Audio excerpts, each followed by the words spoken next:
37สุกที่3 เมษายน 2569ก็โอ้ถึงนี้ไง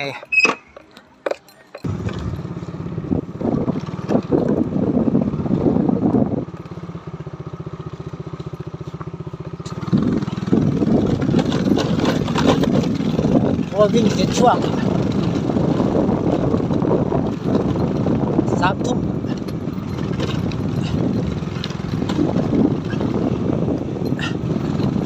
ช่วงแรกก็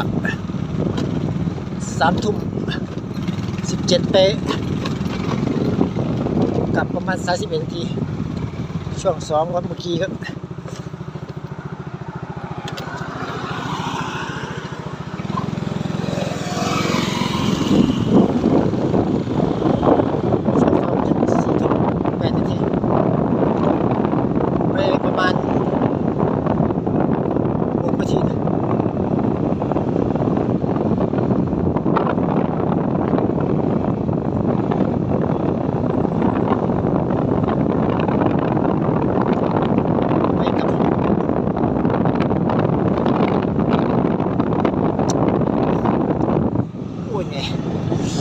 ตาย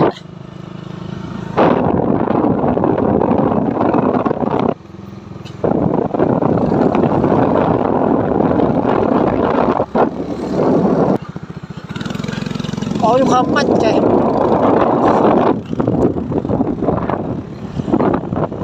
กว่า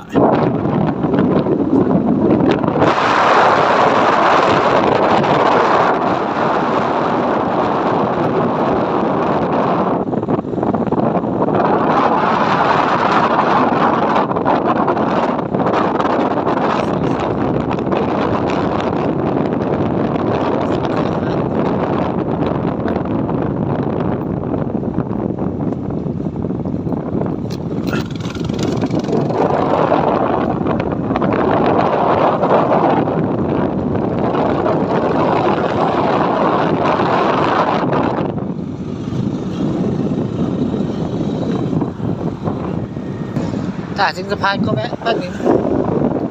ลมเย็นดี